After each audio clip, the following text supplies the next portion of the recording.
Speaker గారి దగ్గర మా యొక్క డిఫెక్షన్ పిటిషన్ సంవత్సరం నుంచి పెండింగ్ లో ఉంది. తక్షణమే సంజయ్ ని అనర్హుడిగా ప్రకటించాల్సిన బాధ్యత స్పీకర్ గారి మీద ఉంది.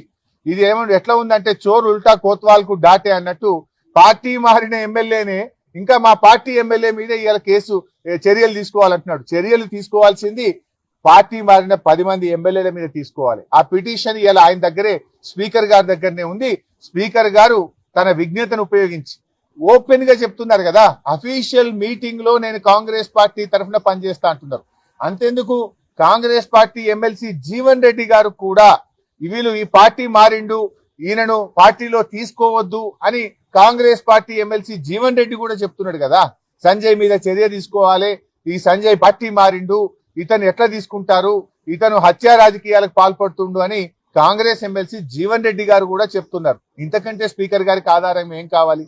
అటు కాంగ్రెస్ ఎమ్మెల్సీ చెప్తున్నాడు, స్వయంగా పార్టీ మారిన సంజయ్ కూడా నేను కాంగ్రెస్ పార్టీ కోసం పనిచేస్తానని మాట్లాడుతుంటే ఇది open shut and mouth case.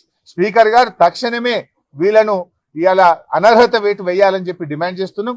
In fact BRS party కూడా సుప్రీంకోర్టులో కూడా పిటిషన్ వేశాం. హైకోర్టులో అనర్హత పిటిషన్ పెండింగ్ లో ఉండడం ఆలస్యంగా అవుతుంది కనుక సుప్రీంకోర్టులో సర్వోన్నత న్యాయస్థానంలో కూడా వేశాం. మాకు విశ్వాసం ఉంది, గతంలో సుప్రీంకోర్టు కొన్ని రాష్ట్రాల స్పీకర్లను 3 నెలల్లోగా అనర్హతపై నిర్ణయం తీసుకోవాలని డైరెక్షన్ ఇచ్చింది కనుక సుప్రీంకోర్టు నుంచి మాకు న్యాయం జరుగుతుందనే నమ్మకంతో మరి సుప్రీంకోర్టులో కూడా బీఆర్ఎస్ పార్టీ తరఫున కేసు వేయడం జరిగింది. త్వరలోనే సుప్రీంకోర్టు నుంచి కూడా ఆదేశాలు వస్తాయి, న్యాయం నిలబడుతుంది, అనర్హత వేటు వీరి మీద పడుతుందనే నమ్మకం మాకుంది.